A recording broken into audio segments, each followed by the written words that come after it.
There are lots of stories about war, stories about glory, suffering, survival. But who talks about what happens afterwards?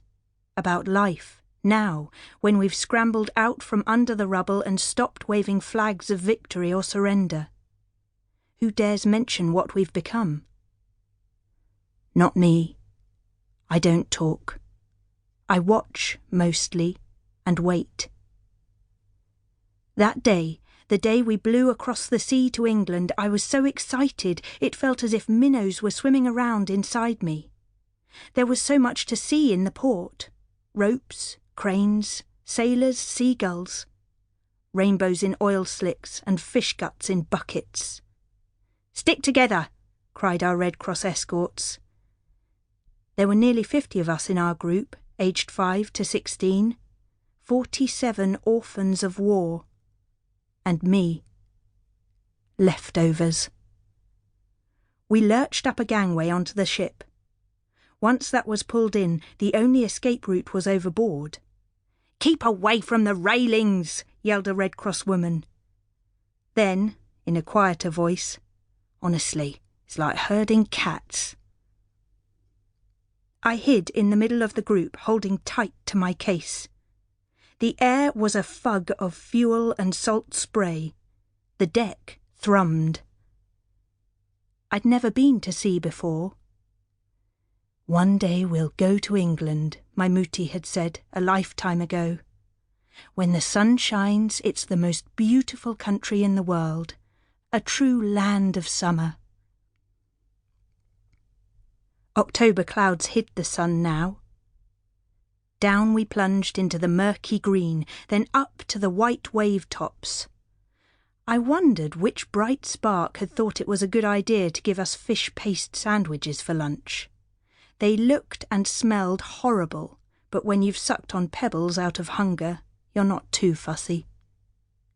I was saving mine for later, which was just as well, because the other children hung like limp monkeys over the railings, sicking theirs up. I turned my face to the sky, amazed at how wide it was. Behind us, Europe, its ghosts swaying on the dawn beaches, thick as dune grass. Ahead of us, England, a new life. Had I been followed? Landfall. Crowds pulsing and pushing. Smells of sweat and wet clothes. Rain on the docks. I was hurried along with everyone else, off the ship, onto English ground, into a huge wooden hall that creaked as the wind gusted. "Customs," said a sign. The crowd slowed. Men in uniforms ahead. "Keep calm. Act natural." My fingers played a soundless piano tune against my thigh, a rhapsody by an Englishwoman my Mutti had admired called Rebecca Clark. The music was half ominous, half hopeful. I understood that feeling. "Stay together! That means you too, Eric!" shouted one of the Red Cross women. Betty was her name. Poor Betty, the kids called her behind her back. Always with a sniffle and no hanky. Arik was a Polish boy who'd survived a hell worse than hell by hiding in a toilet pit. Now he was free, it was as if his arms and legs had to be all places at once. I knew how it felt to be so trapped you wanted to run mad like a crazy spider. Instead, I kept calm and ladylike as I'd been taught. While Betty checked names, another Red Cross lady, Margaret, tried to line us up in order. Margaret had been a hockey player before the war. What was hockey?